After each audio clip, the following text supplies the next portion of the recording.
And we're live. Good morning, gang. Today joined by Erica and Josh. And you may have seen by the title, there's some days where I think about the show often. I think about maybe what we're going to talk about, ways to make it entertaining, informative. Sometimes you're not sure what you're going to talk about the next day. And then there are other days where the sitting president of the United States calls half the country garbage. And you don't worry about that anymore. You go to bed. I got a great night's sleep. And I woke up and I knew that we had to bring it here to the LOOPCast. So good morning, everyone here in the chat. I see our new mascot, according to Tony, is Oscar, the trash can fascist. It's why I wore green. I wore green for Oscar. I wore green as well. And I also have a Carhartt shirt on because I'm trying to do my best trash man impersonation. And where do I even begin on this? Before we begin, are we doing all right? Josh, Erica? I'm great. I'm doing really well. Thanks for asking.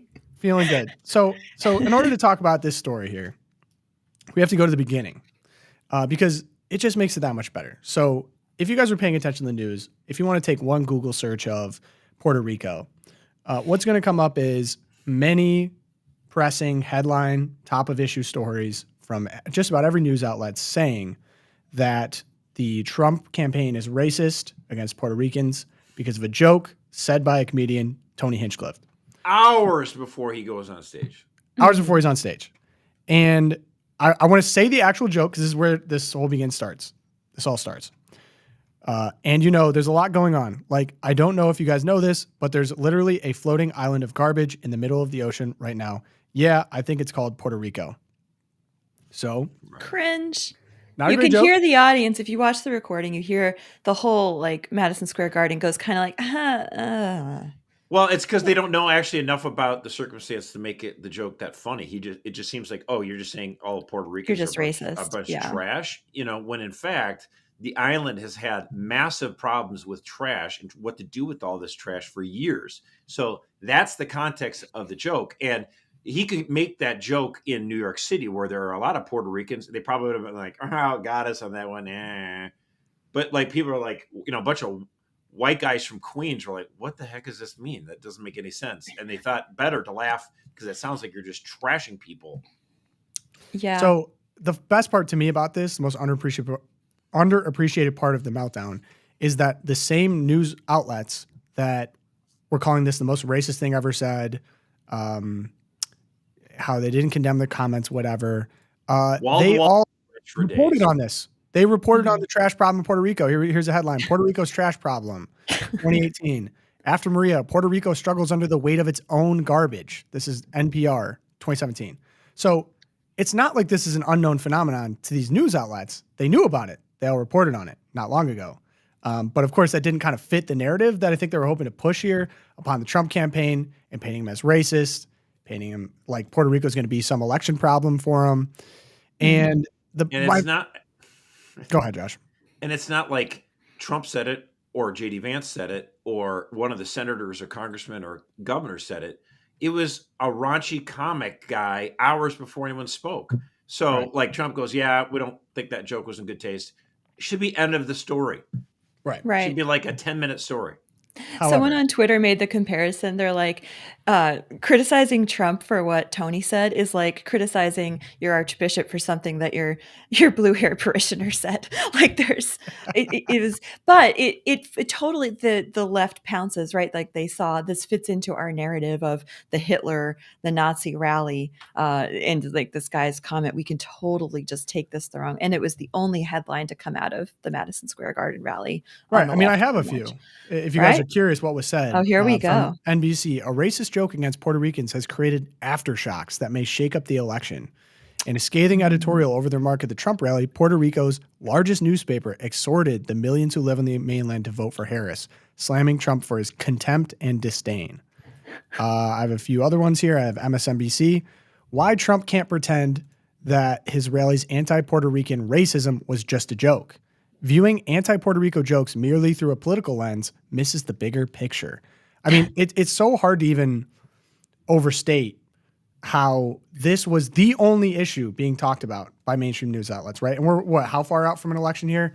where you could be covering, I don't know, significant policy Less than a week. differences, things that actually matter to Americans. And Puerto Rico became the issue, a thing that a comedian said became the issue. Now, keep this in mind, everyone, because this is going to come back. All right.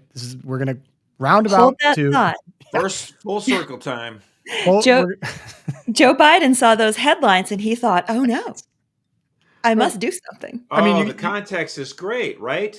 So Kamala Harris is going to Washington, D.C., to the same place that Donald Trump had his rally on January 6th, 2021. And she does it that same spot to make her closing argument in the place where Trump had his Jan 6 rally, right? This is going to be her final argument. This is why you need to vote for my campaign. Huge crowd, because, of course, it's the Beltway, all the swamp rats, 75,000 people, not too hard to get all these bureaucrats to come to her rally. I'd like to see her get 75,000 people in Wisconsin. I'd like to see her get 75,000 people in Pennsylvania. But in D.C., it's easy. The whole regime loves her. And so she makes this closing argument. And what happens? As she's making this closing argument and she's hurrying to get her speech done before the World Series game starts, 2 minutes, she got it just in time. President Joe Biden, who's still around, and he's not exactly happy that he got kicked off the ticket, right? He decides to totally step on her event and does a video podcast, whatever, Zoom call. It's like a fundraiser for Latinos. With Photo Latino, and decides to, I don't know, make news headlines all around the country. I think we just got to watch it. Can we just watch this, Pogo? Okay, so I want to set the stage properly, though, because what first came out, the video wasn't even out yet, because this is actually important as well. So what were the themes of Kamala's big speech, the triumphant return? Unity, joy, turning the page on hate.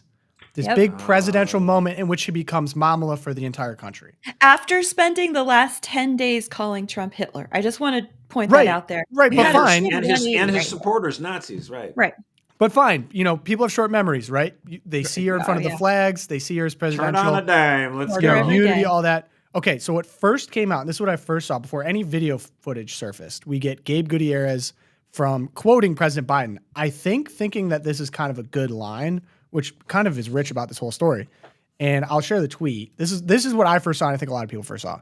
Quote, Donald Trump has no character. He doesn't give a damn about the Latino community. Just the other day, a speaker at his rally called Puerto Rico a floating island of garbage.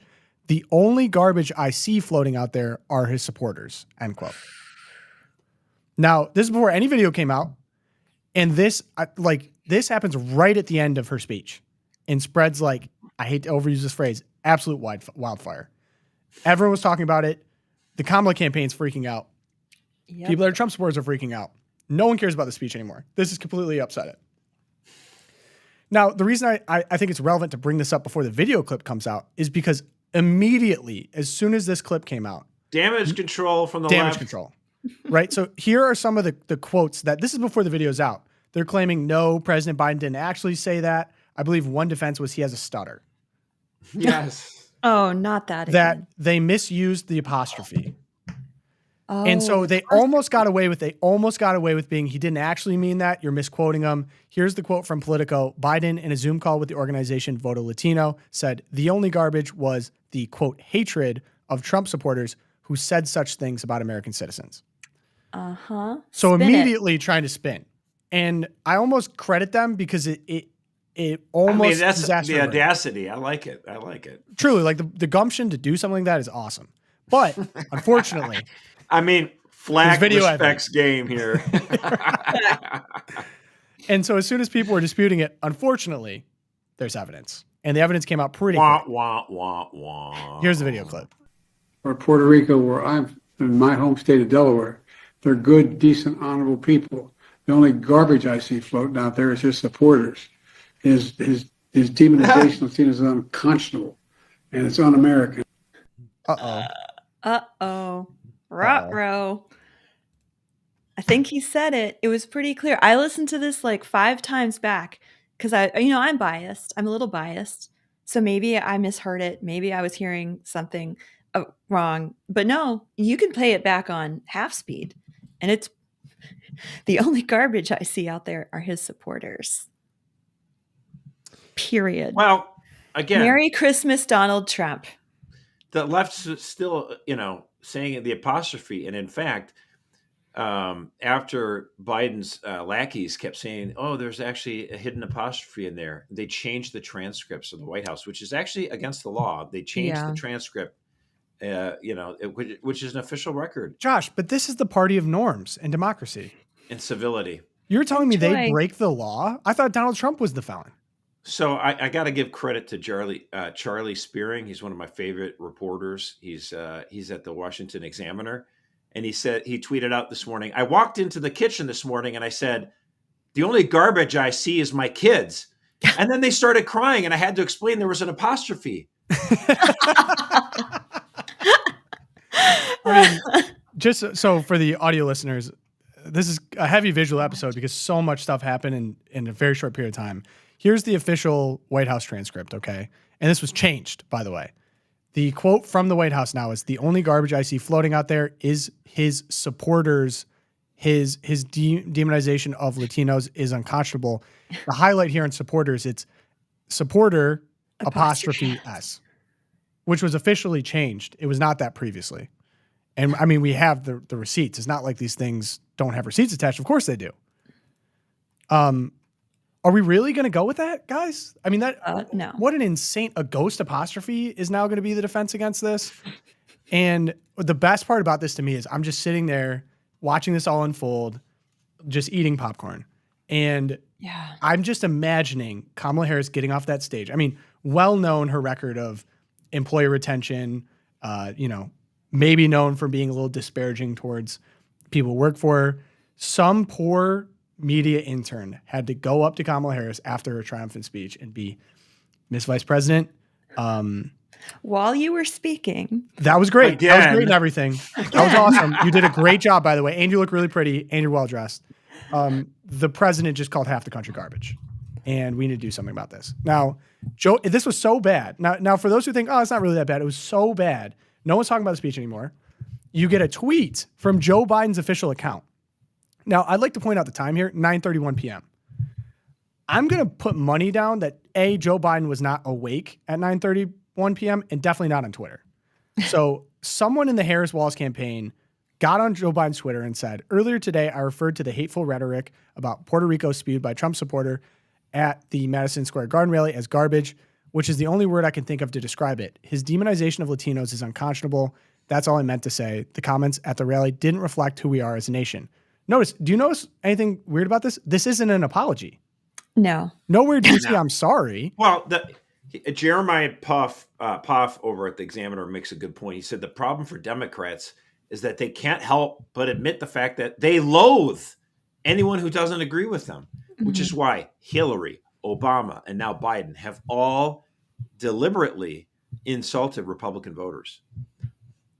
It all started with Obama. It never got, again, I hearken back to that moment after the 2008 election, where John McCain was maybe pontificating a little bit too much at the White House. They're talking about what to do with healthcare, and Obama says, "John, look at the scoreboard. The election's over." And it was such a jackwagon move. You could have been kind of like maybe did a little lighthearted humor and said, "Okay, come on, let's enough pontificating. People care about real problems. They don't want to hear senators and stuff like that speechify." But it was like in your face. Mm-hmm. And again, Barack Obama, he brought that kind of, smash mouth, screw you. And he would talk to the press and the press would carry on. And like, he was like the smooth operator, nice guy, but but behind closed doors, he would just total middle finger everyone and talk so disparagingly about people. And, "Oh yeah, people in Pennsylvania just cling to their guns," and all this stuff. Yeah. And he really brought about this era of just talking like crap about people. And it was, Hillary doubled down on it. Deplorables, irredeemable. Biden said, to black voters in 2012, "They're going to put you back in chains." Like, really? Not just like bringing back separated water coolers and drinking fountains, but like, we're going to enslave people. Well, he told black voters Yeah. In 2020, he told black voters when he was on the Breakfast Club that if they didn't vote for him, they weren't really black. Like Yeah. Hey. the underlying disdain, and as people sunset, right, as we sundown a little bit here at Biden's later years and the dementia comes to the fore, you start to say what you really think. You become more frank and more aggressive about it. And I think that's what's coming out here. And the funny on I don't think it's CNN, dementia. yeah, I think he hates Kamala Harris. But I'm again, yeah, fully no, convinced. Hillary, basket of deplorables, and it's like, the only problem is that when conservative and Republican voters object to being called garbage, we object to being called deplorable. Like, I don't know. I thought we were all trying to argue our different policy positions and try to win the elections and try to advance the causes that we wanted to, but we were still Americans. But yeah, if you, it's so sweet and naive. yeah, well, it's like no, you're like a gang of communist thugs. Mhm. I just think and I have to bring this up because he just drives me crazy. And I don't know why I haven't muted him at this point. This is a perfect distillation, especially from a Catholic perspective. So Austin Ivory, he's the papal biographer. Not even American, but strong thoughts on American politics. So Kamala HQ clipped up the Tony Hinchcliffe thing, and he says, the mask is off, along with the gloves and the sheets. Everything the gospel stands for is being rejected. Sheets. This is white supremacism bent on seizing the state, announcing what it will do. No one will be able to say they did not see it coming. Now, notably, silent on the president of the country calling half of the country garbage. I mean, this is again, this is a comedian before. So this entire experience just reinforces why no one trusts the media currently, right?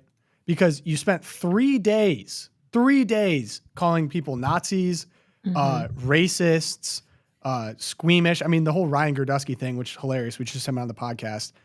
He gets kicked off of CNN for making a joke about someone being a terrorist. The other guy who accused him of being a Nazi is still there and is getting all the sympathy. Yeah. I mean, it's so obviously one-sided that no one trusts the media. It's intentional. And all these people that are claiming to be all these gospel watchers or whatever, they don't care, right? They just have very open disdain. And I almost wish we were just more honest about that. Like, the problem with me is that these Democrats and Joe Biden and Kamala Harris pretend to be the party of unity, norms, and joy. Oh, yes, Behind the President scenes, civility. They absolutely disdain average Americans. And it slips out every once in a while, and it just did. Just admit it. Don't beat me over the head with, Joe Biden is the gospel Catholic candidate or whatever, and then turn around and say Trump's the devil. It's like, okay, you have your plans. You want to beat Trump. That's fine. But you don't, the avarice to just suggest somehow that I'm a Nazi and evil, but as soon as something comes on the other side, there's no problem at all. They're probably correct. It's hard to wrap my mind around how the double standard is working there. Well, and I think we're seeing the dropping of pretense happening in real time. And we were talking, Pogo, we were just talking before the show about like how fast everything has been moving. And I know we're going to get into this a little bit, but I do think that if you watch the trajectory of Kamala Harris's rhetoric just in her very telescoped presidential campaign here, the pretense of unity and joy, like she still says the words, but every time she comes out with a new policy or a new slogan or something, it's less and less pretend. I mean, they're not pretending anymore that they really do believe the First Amendment is one of the biggest problems with America. Instead of being the first and the most hallowed of our rights under God, the First Amendment is the biggest block, they're telling us, to America flourishing and becoming a great nation. It's the upside down that we're in. And I think that the pretense is dropping, and hopefully instances like this where Joe Biden just says what he thinks on national television and people are suddenly like shocked a little bit into waking up to what's going on. Hopefully the more that happens, the more the mask does come off, to borrow a phrase from our friend. Well, I think, I showed that video like a few episodes ago where that lady, they caught her on the Ring, where camera, where she comes up to this person, knocks on their door, and just like this crazy old liberal woman just screaming and hollering at this person for having the audacity to have a Trump sign in their yard. Right. And you just think to yourself, like, is this the America that we want? And in fact, that is the America that Obama, Hillary, and Biden want. They want to scream at you. They want to get in your face. How dare you? You are garbage in their mind. And I just wonder, is there a celebrity Jesuit available who can remind us that dehumanizing speech leads to hate, and hate Paging inevitably leads Father to Martin. violence? Wait, Paging where's Father Martin. America Magazine's been real quiet. I haven't seen anything from them. National Catholic Reporter. Quiet. I mean, these It's are the social almost like justice they're stories. lying. Yes, we got it. We got it out. But, No, but to speaking of Josh's- gospel, all did right. you see how Trump responded? I was just going to say that, Pogo. Erica, We're on the same vibe. How did Trump respond? How did Trump respond? We actually have the video of the moment Marco Rubio got up on stage. Trump was also at a rally at the time, of course. Gets up on stage and he has a piece of paper printed out. Mr. President, I hate to interrupt, but we have breaking news. The sitting president of the United States, Joe Biden, just said this, and he reads the transcript off. Garbage. And Trump goes, "Oh, wow, that's bad. That's bad." And then he says, "Well, Hillary said deplorable. She said irredeemable, and that didn't go too well for her."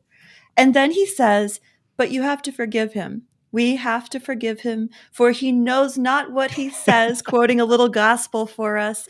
It wasn't Matthew 25, Trump said but I that? mean, it was Are pretty you close. serious? Did he Yeah. say that? He did. He said he knows not what he says. We have to Wow. forgive him. And then he says, and that's terrible. Right. But that was it. And it reminded me the too. exact quote is garbage, I think, is worse, he said, but he doesn't know. You have to please forgive him. He does not know what he says. He's being Yep. forgiving of a man who's senile.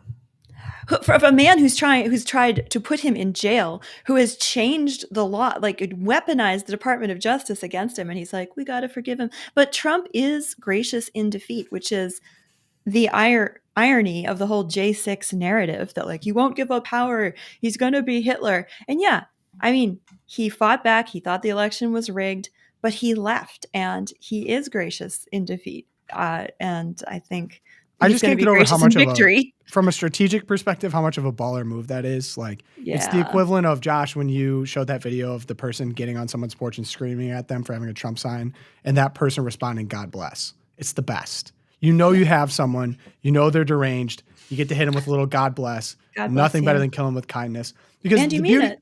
the beauty of this is Trump has the clip. It's out there. He can forgive him all he wants. That clip's never going anywhere. That'll be around forever, and hits him with, you guys should forgive him, which ever since he put on that MAGA hat, guys. That's what I'm saying. I think he's working with him. That's like pardoning someone after you become president. Like, I forgive you. I know we're working together. I know you hate Kamala Harris too. I have to say, when you think I got this in the mail, Hey. raising the fist, blood still on his face, vote. It's sent by the local Republican Party. I think to myself, the fact that iconic photograph after he was shot at, then the McDonald's thing, which is just funny and awesome and cool. And then now this, Biden calling people garbage. There is not going to be a problem with Trump voters in turnout on Tuesday. No. Let me just tell you. I mean, we're already seeing it in the Sun Belt states. North Carolina, Nevada, Arizona, and Georgia are seeing record-breaking turnout. Democrats are not getting the numbers that they need just yet. Those 4 states are looking increasingly likely to go to Trump. And the percentage of those people who have already voted is higher in those states. Like Nevada's at 60%. It's crazy. People have already voted. Yeah. And so, the Great Lakes states where Kamala now pretty much has to, she has to win all of them probably. Yeah. Michigan, Wisconsin, and Pennsylvania. The Democrats are not getting the numbers that they want out of Philadelphia just yet. But the percentage of people that vote early in those 3 states is still less than it was in the Sun Belt states. But I got to tell you, calling half the country garbage, man, you want to talk about a motivator. I mean, I can only vote once, but I'm calling everybody. Like, bold strategy, Cotton. I'm driving 2 hours tonight to talk to a men's group to try to convince people to vote, because I think it does matter. I've always been, I can tell you this, in the 20 years I've been working with Catholic Vote, I've been resistant to this idea. This is the most important election ever. People said, oh, let's say that. I'm like, no, you don't know. Right. I do think, in fact, 2008 was pretty epic. Like, electing a communist, who brought racial tension back to the United States when it had been kind of calm for so long. That might have been the most important election of my lifetime. But I got to say, I really do think this one, if we get this one wrong and we go the way of Yeah. Venezuela and the First Amendment's gone, like we just had the 2-year anniversary of Elon Musk taking over Twitter. And I just think to myself, how much worse off we would be if we didn't have this ability to communicate. You couldn't say marriage Right. is between a man and woman. You couldn't say, I'm sorry, but Bruce Jenner is still a dude. Like you couldn't say these things. You get kicked off the platform. And that's what the left wants to do. They want to deplatform people. That's why I think it's so critical. Like, get this guy, get Trump in there, and then we can fight to make him to be better on the platform issues that we care about. But like, I'm worried about a lights out situation here where Kamala gets in and she starts packing the Supreme Court. It's a nightmare. And as Erica said, you don't have to wonder if they hate the First Amendment. They've told you they hate the First Amendment. Kamala Harris has said that. Hillary Clinton has said that. They don't want you to have free. I mean, it's so amazing to me that we would have triple X-rated pornography is considered speech, but not actual political speech is not free speech. Like it's an absolute upside down world. Yep. Yeah. Did you see the disgusting Harris campaign ad? Oh, When it comes Well, to porn? it wasn't Oh, her ad. It was in support of her. Yes. Oh. was it okay? It didn't come from her campaign. No, it Sure, didn't. But sure. it was basically like it's a guy like masturbating on camera, and Yes. then this Republican guy shows up and like sits on his bed and is like, "You're not allowed to do that because I was elected." And the whole thing, it's like, what did Michael Knowles say? It's like wankers for Harris. It was just disgusting. so disgusting. And you're like, what that's masking, that is masking that what they want is they want XXX porn in your kids' schools, in your kids' books. They want children to have access to it. They are against these Abortion, laws. weed. They want abortion. They're against laws that would require you to be 18 to access porn. I mean, that's what we're talking about here. And they warp it into this disgusting this world where all the men are blind and infertile because they masturbate all the time, and the women are angry, childless cat ladies. And that's not the America that we want. Another blast from the past. I mean, you remember the Day of Decency, right? Pride celebration at the White House when there was like transgender people flashing body parts at the world. And I mean, it's, of course, so much of this projection as we're seeing now, and the mask is kind of slipping. Like, this is the party of decency. This is the party of everyone in there. I'll take Trump and his mean tweets over Harris and her crazy freaks. Yeah. Yep. Also, side note, I didn't even address this in the moment. Erica, I think I'm no longer going to show Trump clips. I'm just going to have you do impersonations of Trump.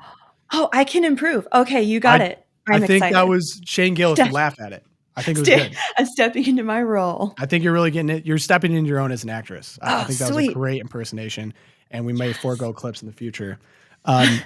So I did this morning. So to set the stage on this next section, I had hit the pillow last night after the whirlwind of what's going on Twitter, and I just could not stop laughing. I just was uncontrollably laughing. My wife's looking at me like I'm crazy. Like, Tom, what are you laughing at?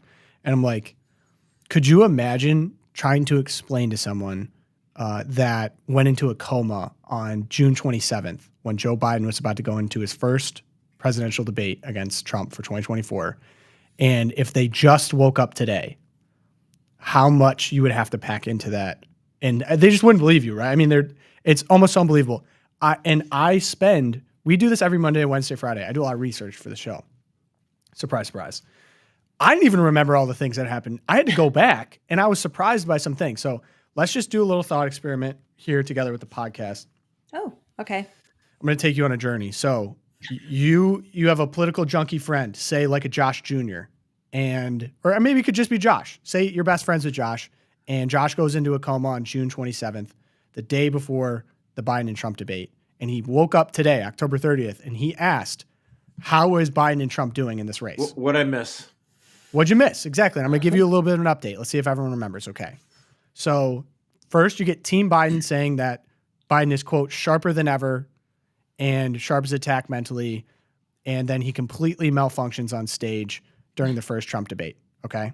Immediately after this malfunction, very public, very obvious malfunction, they still defended him. They still said that he's sharp. They were saying Republicans are pouncing on him. It was unfair. He's doing a great job. George Clooney writes an op-ed and says, best thing that Biden could do for the country is have him step down. There is a fierce fight going on between the Biden world and Democrats. Okay. As this fight is going on, Donald Trump nearly gets assassinated in Butler, Pennsylvania, July 13th. Okay. The only thing that saved him was looking up at an immigration graph. For some reason, the Secret Service was not on a sloped roof because that was too dangerous, I guess. And someone got pot shots at Trump. Missed somehow. Crazy. Okay. He almost gets shot. After that, Trump selects J.D. Vance as his vice president.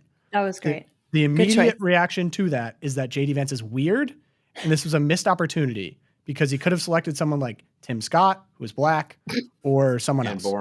And boring. Yeah. Everyone's like, this is crazy. Can't believe he did this. The Democrats commit a coup. They get Biden to step down. Pelosi takes credit eventually. Okay. Democrat leadership, the party of democracy, the defenders of democracy, remove Biden from the ballot, and they replace him with no votes with Kamala Harris. Okay. Not only was Kamala Harris surprising, she is the least popular vice president in recent history by far. I believe she had like a 30. Except for Dick Cheney. Except for Dick Cheney, which we'll get to that. We'll get to that. Surprise, you're in the coma still. He gets involved. Right. So pick Kamala Harris, least popular vice president in recent history. Begins her campaign July 21st. And guess what, guys? It's a brat summer. The gays love her. They think she's hilarious. They somehow forget about how unpopular she was. And there was like all this gay stuff going on. And people were, I remember living through this. Josh, for you who was in a coma, we're like, we're screwed. It's brat summer. Kamala has all this momentum. The gays love her. And then Kamala is so bad as a candidate that they legitimately hide her from media for 30 plus days. Right. We didn't even hear from her for a month. No. Over a month. She didn't speak to the press. She didn't do any interviews. She only did rallies for 30 days because she's that bad of a candidate. She gets scared of the Palestinian Middle East wing of the party.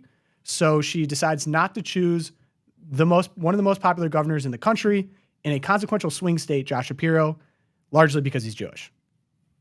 Okay, Josh, that just happened. Okay. Fun side note. Pick instead? No, fun side note. Josh Shapiro actually leaked a video of his own selection beforehand, and embarrassing, didn't get picked. Tough. Wow, the Philly Mary did, but yeah. She instead chooses Tim Walz, and because you're in the coma, Tim Walz is the same governor that let Minnesota burn to the ground, or Minneapolis burn to the ground during the George Floyd riots. The city I was born in. And very liberal, probably the most liberal governor in America. But that wasn't why he was chosen. He was chosen because he came up with the phrase, Republicans are weird. That is basically his biggest accomplishment to date. Good pick. Picked him instead. You remember the vaccine guy, RFK Jr.? Yes. Running for president. He was running for president, yep. And he was actually doing decent, but then he dropped out and joined the Trump campaign. Made some love there. That was August 24th. Kamala does her first interview, August 30th. Breaks the silence. Breaks the silence, does her first interview. Next, Haitians are eating cats in Ohio. Oh, my gosh. Oh, yes. And that became a big story. You learned about the Haitian migrant influx and temporary protective status, all those good things. But the main thing going on then for you in the coma, Haitians were eating cats and dogs in Ohio. You get the Kamala and Trump debate September 10th. And Trump says during the debate, they're eating the cats, they're eating the dogs. They actually turned it into an auto-tune remix and kind of became a big thing outside of the debate. It's a banger. Social media stir, huh? Social media stir. Kamala Harris actually does pretty good in this debate and gets under Trump's skin. I'm sure you could probably guess what she did. She went at his ego. Okay, next you get a second assassination attempt, September 30th. So it's already been one time. You get the second one as golf course by a guy who wanted to get people to fight in Ukraine, was mad at Trump about that, so wanted to take a shot at him, I guess. Also, we still know nothing about the first assassin, by the way. So that guy, we're not the FBI, the most sophisticated intelligence agency in the world, was unable to get into his phone. Still unable to. And he had multiple foreign social media services that we know nothing about. We still know nothing about him, by the way, at this point in time. You get the second guy, we know a bunch of stuff on him immediately. Cool. Okay, so then you get the first VP debate, and which was You missed a good one, Josh. You missed a good one. It was awesome. It was pretty sick. JD Vance got on stage, and it looked like during the debate, Tim Walz was going to actually vote for JD Vance. Tim Walz also, if you didn't know about Tim Walz, he's traveled to China 30 times and claimed he was there during the Tiananmen Square riots. But he actually wasn't, in fact. In fact, he was not at the Tiananmen Square riots. And when confronted about that, he said that he was a knucklehead. Mm-hmm. And then a new meme is born. JD Vance doing Jim from The Office. Next, we get a hurricane. Hurricane Helene hits. But FEMA, unfortunately, is out of money because it gave too much money to fly illegal immigrants into the country and then pay for them to stay. That's unfortunate. So that happened. Trump goes back to Butler, where he was almost assassinated for the first time, and billionaire Elon Musk joins him on stage. And does a dance. So now he's joined up with Elon Musk. Kamala Harris at this point in time decides it's time to start talking. It's time to start doing interviews. It's time to start talking to media. So she goes on the famous part of the campaign trail, Call Her Daddy, and did an interview there. Was that really only 3 weeks ago? Yes. Oh my gosh, it feels like my lifetime. There was the 60 Minutes interview, and unfortunately it didn't go so well for her, but 60 Minutes decided that they could edit the interview to make her sound better than she actually is, and that no one would see that. But we saw it, and we got it, and now we know that CBS kind of does this, unfortunately. And to be relatable to the Midwest, I'm sure they eventually released the full transcript and full video. No, they did not. Oh, no. No, but they told us that we didn't need to worry about it. Yes. Good. Yeah. So CBS said, that's the only thing that CBS did, though, I'm sure. Yes, it's definitely the only. Yep. And people noting in the show, great job.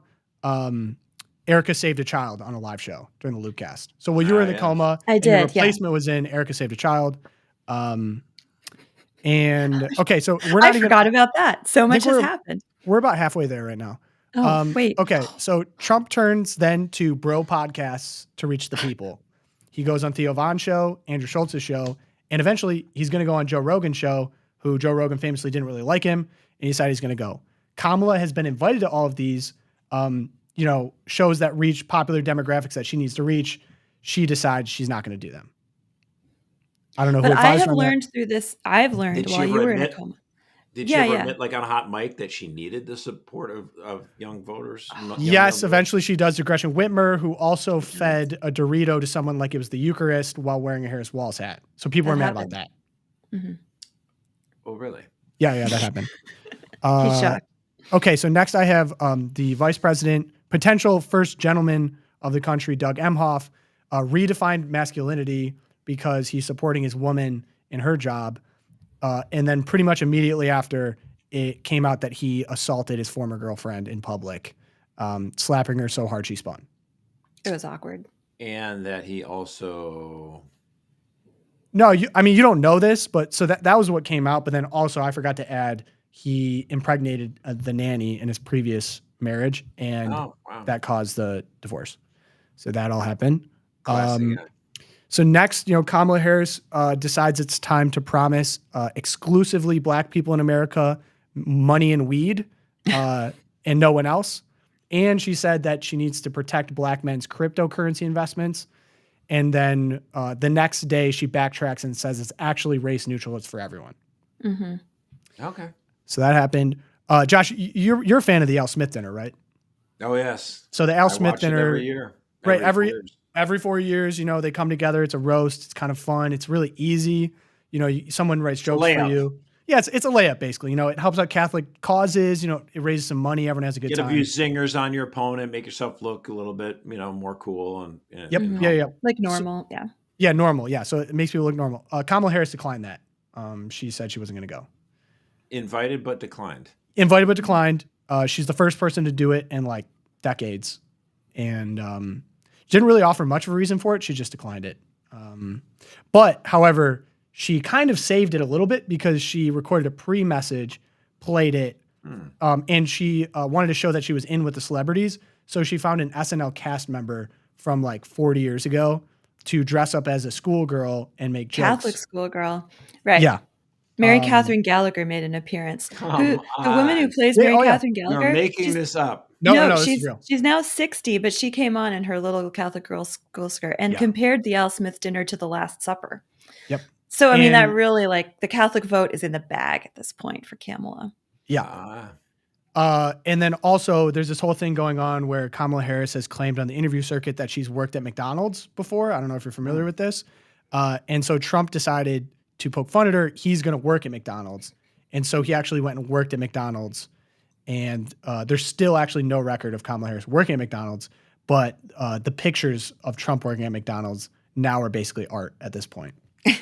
So that happened. Like he's in the drive-through, he's flipping hamburger. What? Yeah. It's adorable. It's great. But however, disputed a little bit because some people said it was fake, that he actually wasn't working at McDonald's.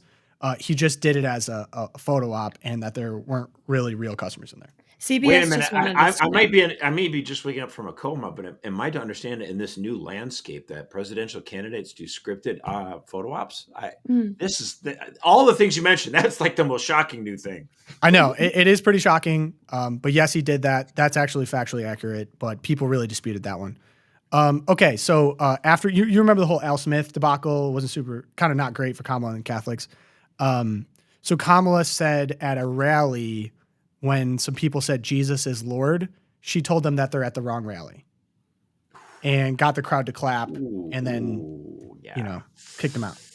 Yikes. So that didn't go over great. But then at the reverse, J.D. Vance had a rally. And when someone said it, he said, that's right, Jesus is Lord. So he took advantage of it. Even though people thought he was weird and he wouldn't be a great pick. So I totally forgot to add this. During this whole time, so you remember how Kamala Harris, like, she thought it'd be a good idea to not talk to any media, not do any interviews or anything like that. Right. So J.D. Vance did the opposite. He talked to everyone all the time, and hostile interviews. Very hostile interviews, and it turned out he's really good at it. And he actually turns out after all these interviews, he's actually probably the most normal person we've seen in politics in 50 years, maybe. Yeah, maybe ever. So I forgot about that whole. J.D. Vance is killing it. You'll be happy to know. So Kamala, so after the whole Jesus is Lord debacle, Kamala came up with a new attack line because it doesn't appear that she's doing great right now. She said the new attack line is that Trump is too old, tired, and not mentally fit. And this is after you wouldn't know this because Biden was still the president at the time, but there were some questions about his mental abilities. And then she decided that. Sorry, do you have a question? Still the president, right? He's still the president. Totally forgot about all this. Yes, Biden is actually the president, still the president right now, actually, as you woke up from this coma. And he's been the president the entire time. Still the president while she came up with this new attack line. Okay. And this is actually while she took multiple days off of campaigning, and Trump actually didn't take any days off campaigning. Yeah. Someone's saying trolling her on the runway? Huh. So, okay, and then all of this, I know that, you're a big Obama guy before the coma, but she brought out Obama to campaign, and Obama basically had a moment where of self-reflection, right? Self-reflection, the first thing he said was that, Kamala's not doing so, saw the numbers, Kamala's not doing great with young or black male voters, and so he kind of had a sit down and was like, I think that you don't like Kamala Harris because you're either a race traitor or you're sexist. Mm-hmm. Oh, I bet that's how he's reaching out to. Love that, yeah. Yeah, they did. Not sure how that went over with them, but that happened. And then, so he got on stage to stump for Kamala, and he remarked that he does not know how the country got so bitter and divided. This is October 22nd. He's genuinely puzzled. Right. And then right after this speech, Kamala and the Democrats switched their campaign strategy from the old thing. Again, they switched again. They switched it. Okay. Right. New strategy. Now they're calling Trump Hitler, his supporters Nazis, and saying that he's a fascist. And you might remember this strategy from Biden from earlier before you went into your coma, Josh. Yeah. But the rhetoric that Kamala uses is like that times 25. So now we're going to take that Biden gave. Yeah. Exactly. You remember the Independence Hall speech from Philadelphia from Biden. Well, imagine that, and then like times 50 for Kamala rhetoric at this point, after 2 assassination attempts that were actually Trump's fault. Yep. Because he did it to himself. Yep. Oh, and for also being Hitler. So you know how like most of the time presidential candidates don't get assassinated in America or don't get assassination attempts that we know about at least. So 2 of them have happened. It's been a while, right? We don't really know anything about the first assassin or would-be assassin, and the media has just completely forgotten about that. The top stories at this time, at least, are that Trump said he wants his generals like Hitler from anonymous sources and disgruntled former generals, and then he didn't pay for a Mexican-American soldier's wedding. However, the Mexican-American soldier's sister said that, or funeral said that she actually voted for Trump and that this all was basically a lie. The lawyer said it was a lie. Everyone basically said it was a lie. But again, no coverage of the assassination attempts. It's now on to general stories. If I may continue, you know how most times when you're campaigning an election, you campaign in swing states primarily? Yes. So Trump bucked that strategy. He said, I'm actually going to go sell out Madison Square Garden in New York City. And so he sells out Madison Square Garden. While this is happening, Kamala also decides she's going to go to Texas, which is also not really a swing state. And she promised that Beyonce would perform at a concert. So 2 things happen during these events. Beyonce doesn't perform, and people were pretty mad and started leaving early. Also, in Madison Square Garden, because a Nazi rally had happened there like 100 years before, the media said that this was a Nazi rally, basically said that this was a Nazi rally. And a roast comedian made a joke about Puerto Rico's trash problem, and then that became the headline news for the next like 3 days. Nice. And that brings us to today. And that brings us, well, actually, we also find out that Tim Walz had an affair with the daughter of a CCP official. The biggest surprise is that it was a woman. Yeah, I am surprised. But. And then Kamala gave a closing speech at a DC mall, and then Biden called half the country floating garbage. Full circle. All right. That was epic. Pogo, you should like take a drink at this point because I'm happy to have you up to speed, guys. Well, Josh was in a coma theoretically. Yeah, that was insane. Yeah, it's been something else, and we still have 5 days to go, guys. I mean, and if you want to take a look at the election map, if Trump works as a garbage man next and rides the back of a garbage truck, we could be looking at a Reagan victory, 525-13. I have That's to a great say, graphic. I would just obviously my biggest thing would be to hope that the Republicans, that Donald Trump gets elected president, and that we win the Senate, and then that we win the House, and then we can just kind of, push back at these people who want to violate our First Amendment right to free speech, our First Amendment right to religious freedom. They turn their backs. They close their eyes. Now 300 churches have been attacked since the Dobbs decision came down. Right. And you just think these people are just, I think just absolute bad government. And then they call us garbage. But I have to say, if I would just really just would love to see Trump win Minnesota, just to see the heads explode. It would make my Josh's special intention for his election novena is, can we please just win Minnesota? For the first time it would be 1972. It would be just epic. That would be great. Unfortunately, I don't think I could have really shortened that section anymore. Those all genuinely did happen in the last 3 months. But we do have some other topics to cover that I'd like to get perspective on. Would you like to start with Catholic anime or Holy Day of Obligation? 2 seconds before you do that, I just want to say, you mentioned Josh Shapiro. He was very smart, politically astute. Pennsylvania Governor Josh Shapiro commenting on this trash thing. He said, right. I'm going to give you a fresh reaction to it. I would never insult the good people of Pennsylvania or any Americans, even if they chose to support a candidate that I didn't support. Yeah. Sounds like somebody's running for president in 2028. Yeah. Yep. Lay it out there. Vance versus Shapiro. That'll be a fun one.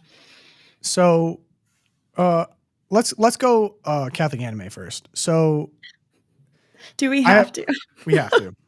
I'm mandating it. So the Vatican. I hope JD Flynn is listening. I'm thinking of you, Pillar. All right, go ahead. So this is post-coma, Josh. This was going on when you knew about it. So, quote, ahead of the 2025 Jubilee, the Vatican has launched a cartoon mascot unveiled Monday as the cheerful face of the church's upcoming Holy Year. The mascot, named Luce, which means light in Italian, is intended to engage a younger audience and guide visitors through the Holy Year. So we have let's see the picture of Luce. We could all take it in together. And I'm going to need immediate thoughts from the LOOPCast. Here's Luce. Garbage.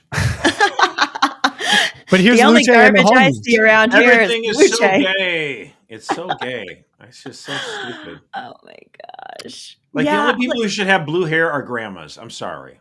But right. Josh, Oh. this is coming from the same people that designed this, which is the synod in the corner here. Logo, yeah. Oh, the Synod logo, man. So it shouldn't surprise us Well, too the much. different, yeah, it's. I mean, my What first. is the point of this infantile garbage stuff and anime kind of inspired stuff? I've never got. It's why it's so stupid. It's like it's so embarrassing. It's like is this a church that takes yourself seriously? Yeah, Yeah, no there doubt. it is. Hello, fellow kids. So I That's think what the I way thought to of do it it. is some people have decided to undermine this logo by coming up with other creative Oh, ways it's the to best. do it. Maybe make it toxic. Here's a little link for you, Tom, in the chat. Oh no, AI. It was AI. Might have been a mistake, dude. Somebody took an AI image of the Luce and a little campfire there. Oh my As we goodness. throw in the rainbow flag and This we one- fire. With This Luce one's there. my personal favorite. Yeah. And what is with Luce, this whole- the destroyer of heresy. It all started. Well- with, I don't know. It was the Brat dolls or whatever, where we make the eyeballs like 50% of the face. It's so unnatural. It's like, but they do that because you look at eyes. Yeah, It's it's. so I mean, it's stupid. kind of it's grotesque, and like you can argue about anime, and among the Catholic moms, there is So an argument alien. like, should we let our kids watch anime?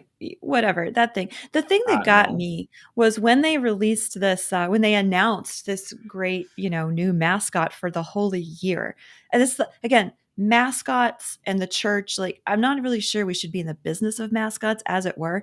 But Archbishop, what's his name, Fisichella, he says the mascot was inspired by the church's desires, as a direct quote, to live even within the pop culture so beloved by our youth.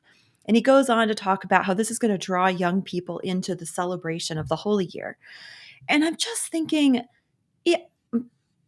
when we talk about enculturation and going into a culture and bringing the faith to that culture, going into the culture of anime and just dressing up a doll with blue hair, wearing a rosary around the neck, which is an inappropriate use of a rosary, for heaven's sake, holding some kind of stick that looks like a witch's symbol and wearing dirty galoshes because she's on the, walking with Humility. purpose and synodality or something, humility.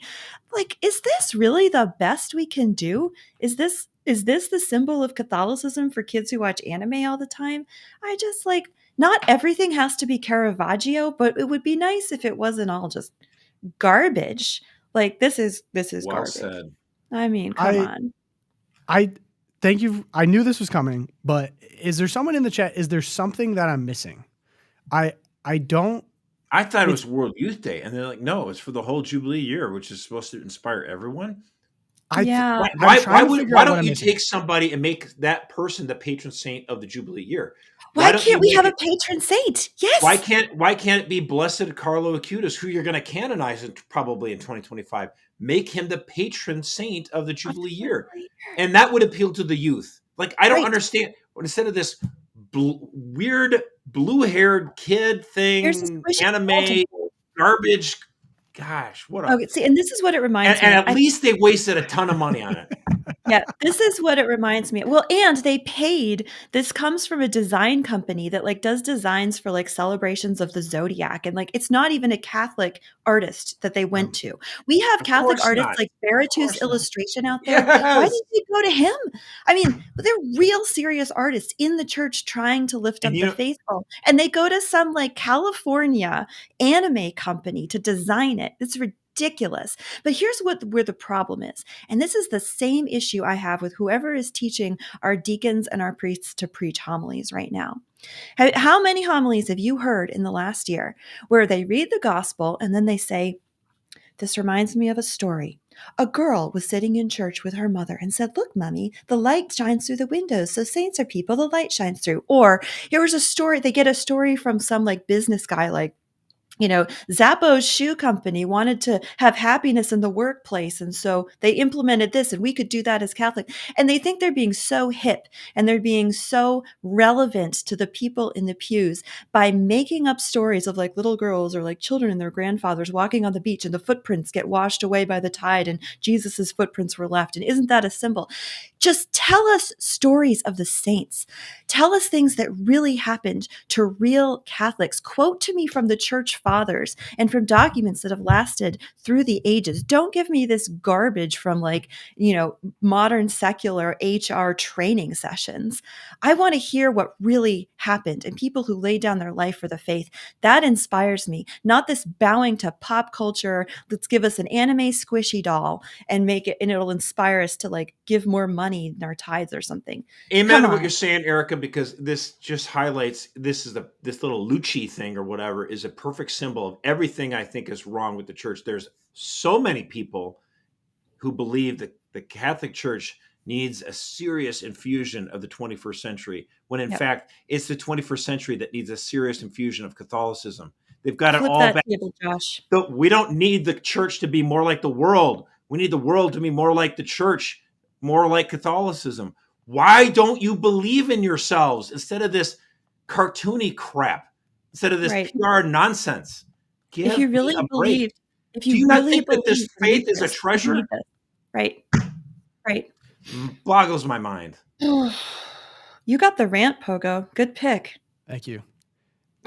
I have, as the resident young person on the podcast, Yeah. there's Are you so inspired? much there's so much I find funny about this. I just, people my age and younger that are really faithful Catholics are basically attracted to Catholicism in spite of many of the efforts from the Vatican. Are we surprised Yes. that the Yes. Vatican is putting out gay stuff? I mean, how many stories you've heard of debauchery going on in the Vatican, and are we surprised about this? No. But again, in my experience, when I talk to other people my age or younger who are deeply committed to their faith, they all have deep devotions to saints. Right. They appreciate Baroque period art. They love the Latin Mass, or at least have respect and appreciation for it. They're the type of people that are watching Massive Ages, whatever. And they're reading from the church fathers.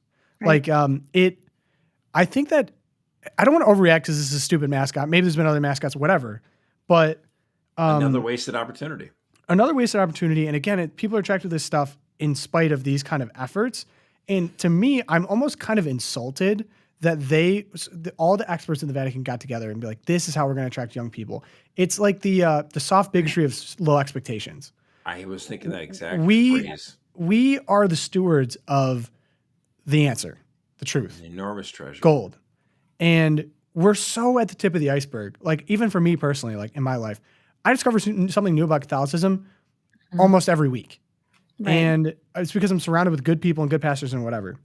And it's insulting to me that the Vatican's like, we got to get the young people, let's go throw out some anime, instead of offering all of the gold that we have to offer in terms of our stories, our history. I mean, what inspires me as a young man, like the Battle of Lepanto, Our Lady of Victory, inspires me as a young man. St. Thomas More inspires me as a young man, giving away his daughter, giving up his life for his faith. Mother Teresa inspires me. Gianna.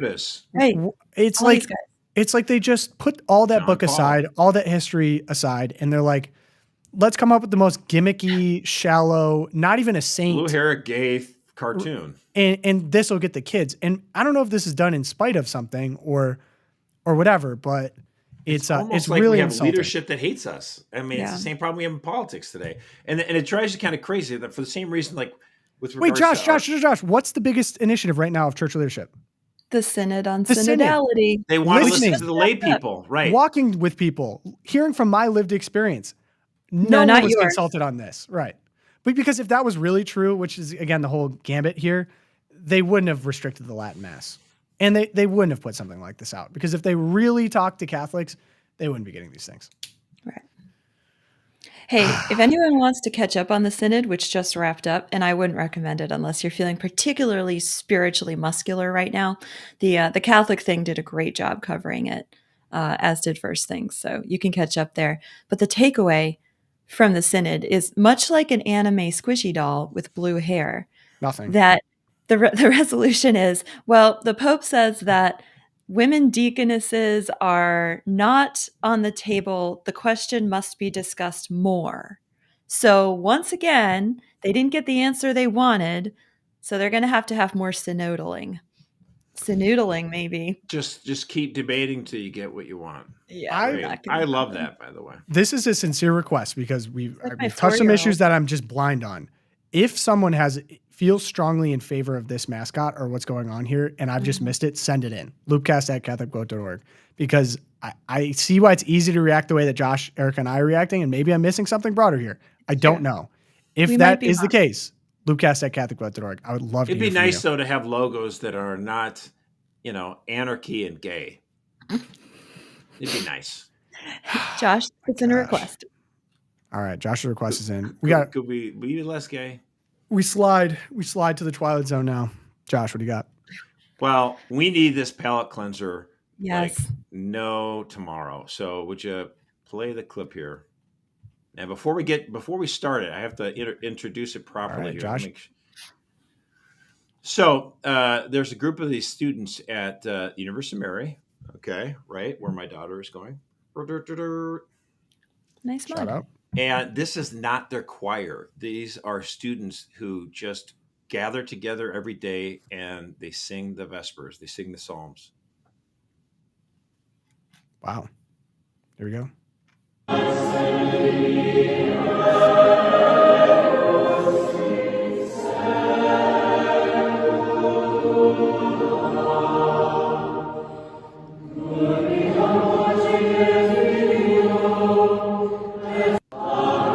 Wow.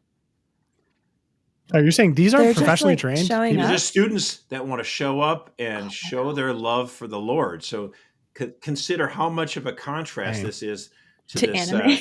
This blue hair anime logo crap.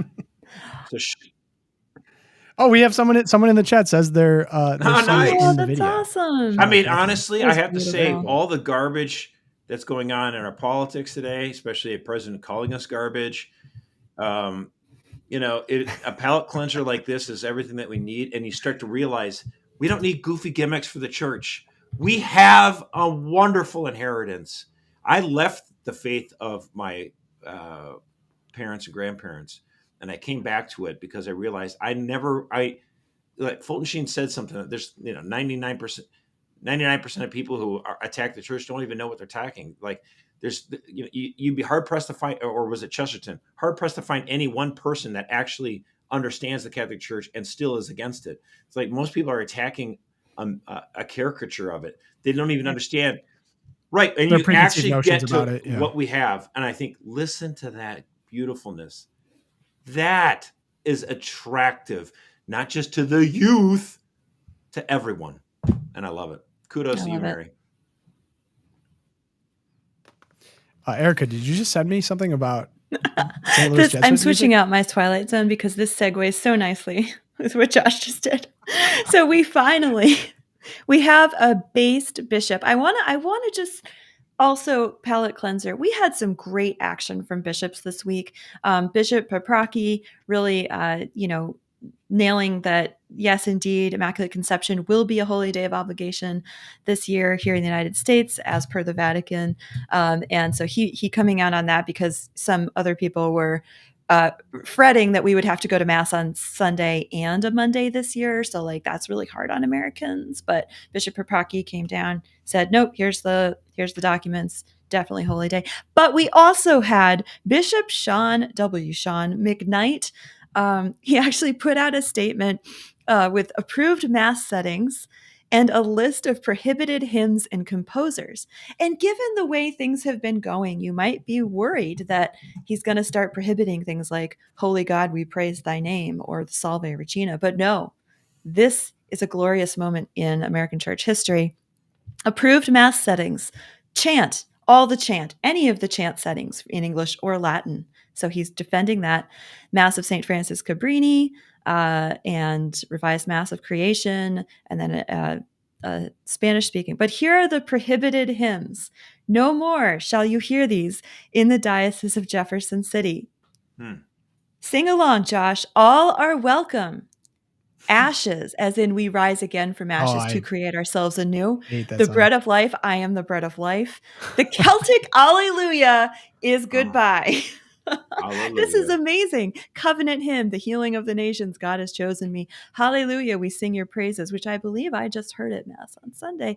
And Table of Plenty. So it just goes through. Table of Plenty. Table of Plenty. It's bye-bye. Well, all right, Lori, we're moving to Jefferson City. The line above it is hymns deemed to be doctrinally problematic by the USCCB Committee on Doctrine. Yeah, and people are ragging on this bishop, but he's really just promulgating what the USCCB committee already said. These hymns are problematic, and no works by David Haas, maybe, or Ed Conlon, or Cesaro Gabber, I don't know. They're all prohibited. That's a good start. There are anything that is heretical, stop singing. And also you can add just about everything done by the St. Louis Jebbies, even if they're not heretical, because it's garbage music. It's garbage music. Can you explain though the David Haas and these people, why are they completely prohibited? For the people I think it's because David Haas, because of the sexual allegations against him. Yeah, there's been credible allegations against, I believe, all three of them. That's why they're on the list.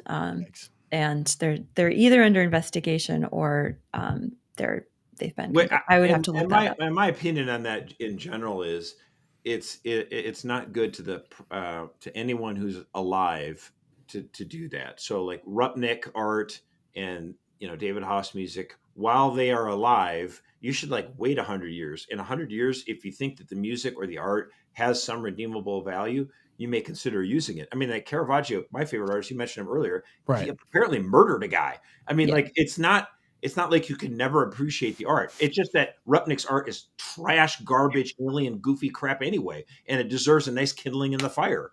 It's just garbage. Even if the guy never abused anyone, it's garbage art. Get rid of it. I mean, I wouldn't even keep it. If everyone gave me something from Rupnik, look at this, it's worth so much money. Oh, great. Okay. And I'll throw it out back and light it up because it's garbage. Yeah, and the other thing on the St. Louis, we could do a whole episode probably on the St. Louis Jesuits, but for those who aren't aware of why we're ragging on the songs we're ragging on, well, one, doctrinally problematic should be top of the list, right? The Chinese water torture. The St. Louis Jesuits, if you open up a book in most Catholic churches, it comes from there. They were a group inspired by trying to do the Luce thing, where they were making music inspired by, I believe, 70s music, right? Right, and inspired by what Protestants were doing. They were trying to modernize church music, and they took inspiration from 70s pop. Instead of doing timeless stuff, they're stuck in a time warp where it's always James Taylor in 1974, banal music, saccharine, syrupy crap. It's so stupid. All right. Let's move on. Let's turn the page. Turn the page. As Campbell would say. All right. I have two. Now, bring it. I've been doing a lot of sports recently. And truly, I've never seen this happen ever. I know this isn't necessarily a sports podcast, but the New York Yankees are playing in the World Series against the LA Dodgers. And these have to be the most New York people I've ever seen in my life. I'm going to run the clip here. No audio. I can commentate again. Again, we're 2 for 2 here. So we get a foul ball. Mookie Betts is chasing it down. Right by the stands. Oh my gosh. Okay. He hits the wall. Right by the fans. And we're going to get the slow-mo here. These fans, look at these. These is the New York hand gestures. Total Italian Yankee fans. And if you look at it in slow-mo, so Mookie Betts goes to catch this. This guy grabs onto his glove and tries to rip the his ball. Arm and his hand, yeah. During the game, this guy grabs his hand. They're taking the ball out of his glove and throwing it on the ground. Oh my gosh. I cannot what could possibly, and then hilarious for inside baseball people, this guy is wearing a Slive Evo, to protect your hand while sliding into a base Evo Shield glove, which is just hilarious on his face. But what would possibly inspire you to grab Mookie Betts' arm here and rip the ball out? He's so angry. I just cannot get over it. It's not just that he's ripping the ball out of his glove. He's literally holding his hand down and pulling the ball out with his other hand. Wait, so did they have to like replay it or something? What's the No, rule? it It was was an out. out. Yeah. Okay. Yeah, and they kicked those two guys out of the stadium. Oh, those guys will be banned for life. Yeah. They'll Easy also ban be for named life. heroes. They Because- went home heroes. And for You any other guys- baseball fans in here, I've been watching the World Series. I was watching Game 1 with my dad, and there was a kind of consequential play at the end of the first one where a Dodgers fan caught a ball right. It was about to be a home run, and he caught it kind of right on the line, like you weren't sure if it was going to hit the wall or catch it. And that was enough to get this guy kicked out of the game. Like that guy removed from the game, interfering technically. And like, I can't imagine what they're going to do to these people. They didn't grab anyone's arm. They didn't rip anything out of these gloves. And yeah, I mean, I was in shock so this happened at the same time as It's the so garbage New contact. York Yankees. It's so Oh, New York. classic New York. Like I said, they're going to go home and be hailed as heroes. This is Oh, like the yeah. greatest Totally. moment of their You lives. didn't pay for a beer that night. I can And tell guess you. what? The Yankees won the game, and they scored a ton of runs after this. So maybe this is the spark they needed. They were about to get swept. I and maybe know. They just needed some crazy Italians. Wouldn't it be something if the Dodgers with a 3-0 game, 3-0 lead, my friend Jason was just saying this, what if, as like a rebuke against all the stuff they did for the Sisters of Perpetual Indulgence, the Yankees storm back from 0-3 deficit, and the Dodgers become the only team to go 3-0 and not win at all. That would be sweet justice. It would be sweet. And by the way, speaking of Sisters of Perpetual Indulgence, we didn't even mention that, did we? The whole ad? No, we didn't Oh, even man, go. no. Oh my gosh. Yeah, go to our Catholic Vote Twitter or Instagram accounts to see the Let me find ad it. that we did for Kamala. You don't have to play it now. I don't want to step on your Twilight Zone, but No, all good. I knew about that happening. Sorry, we're streaming on the channel. there's but- so much content going on. Catholic Vote is just Here, I'll flooding the play zone, it. man. So there's an ad, but it's based on this picture, I believe. Let me share the. Oh my gosh. Uh-oh. There she is. Ruh-roh, Sister Randy. Roma. Just months before she launched her 2020 presidential campaign, Kamala Harris at a Pride rally in San Francisco shone with these two weird dudes who are dressing up as religious sisters to, in these freakazoid outfits to mock religious women. And it offends me. It offends me on behalf of all the women that I know that have entered into religious life.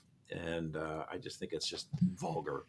Yep. So hit him with that. But, this is the magic of me running the show. I always get to do an extra. So as many of you know, I'm a Rogan guy. This comes up just about every episode. And Joe Rogan is in the middle of a little bit of controversy right now because he just had Trump on. However, Kamala Harris wants to go on as well. But Kamala Harris doesn't want to travel. So here's where we're at right now. To be fair, presidential candidates don't do much traveling. Mm-hmm. True, but Trump did. And Awesome. sorry, that went right over my head. Sorry about that. So anyway, Trump just did it, and Joe Rogan during the interview was pretty clear that he wanted Kamala Harris to come on because he wanted to be impartial, and it's like he wants to give a softball interview, basically. The Harris campaign has said that they don't want to do it because she would have to travel to the studio in Austin and sit for 3 hours like Trump did. She only wanted to do an hour, know the questions in advance, and have Rogan travel to her. Rogan said, I'm not going to do that. You can do the same thing Trump did. I'm open to it. I'm not going to travel to you. I've never traveled to do this show. And guess who swooped in instead and is taping currently? Ding, ding, ding, ding, ding, ding. That would be our guy. J.D. Vance. I am And so excited. boy, am I more excited. Now, talk about, again, this whole thing's just been political malpractice. We went over the entire campaign.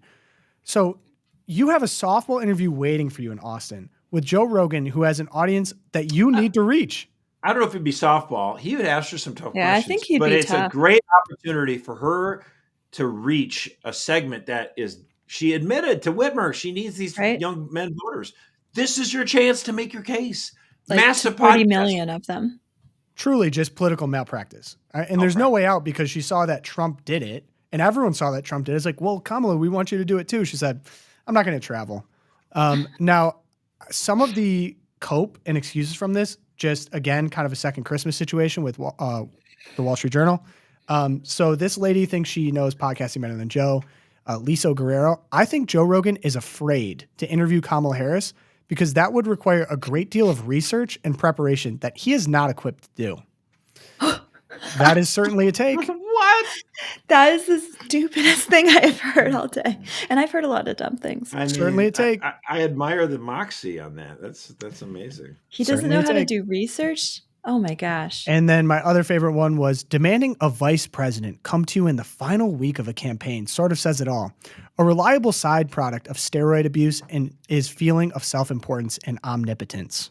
Oh, did they bring out the steroids? Oh my gosh. That's Now, guys, ridiculous. I don't It's think desperation. these people, and my favorite part about all this, right? Because I followed all this. These are the same people. I even advanced searched some of them. They all called Joe Rogan a conspiracy theorist and that he took horse dewormer and that he's a danger to society and he's a toxic male. They are begging him to fly out to Kamala Harris now, begging him, or making fun of him, which is an even more interesting strategy in my mind. However, sometimes that works on me. If you threaten me, if you threaten my mom or something like that, then maybe I would do what you want me to do. So it could be reverse psychology. I don't know. Not the sign of a confident and successful campaign, though. So, yes, I will be locked in a room, headphones on, when the J.D. Vance interview drops. Yes. I cannot wait for that. I think he's the future of American politics. I saw another clip of him on the Tim Dillon podcast that we don't have time to show, talking about Friday. America, not as an idea, but as a nation. Imagine that, with cultures and a border. Yeah, and we need to people that dig need to into be that one Friday. taken care of. We're going to dig into that. Friday's going to be our JD episode. I can feel it. It's coming. Woo! This was good. This was a good episode. Covered a lot of ground. Josh, I'm glad we could get you up to speed. I'm gonna go slip into another coma. I know. Put me back in the coma, would you? Wake me up at Christmas. Well, hey guys, Hey, I got my vote in. Good. Yeah, I don't have my sticker on. I'm going to do that today. Don't worry. Did you vote? No, because the polling place wasn't open. It's open today. Okay. All right. I'm So- watching you. I'm watching you, Tom. Guys, if you haven't already, Two-thirds of the LOOPCast has already voted. true. I always like being the outlier. It's true. So if you guys want to help us out, two things. One, we're doing election night coverage. So just if you're not subscribed, go ahead and subscribe now. What are we waiting for? We'll be streaming that live on YouTube, Twitter, Instagram. We'll be all over the place. But go over to YouTube and subscribe so you're ready for that. It's going to be a really fun Mercer night. Unfiltered. Mercer Unfiltered. We got Late Night Erica. I'll be locked and Always loaded fun. in Indiana. So it's going to be a great night. So go ahead and subscribe for that. If you want to email me, loopcast@catholicvote.org. If you want to support us, become a champion, catholicvote.org/champion. It's the only way we're able to do this. And, of course, you can pray for us. St. Thomas More, Our Lady of Guadalupe, and St. Fidelis. Pray for us.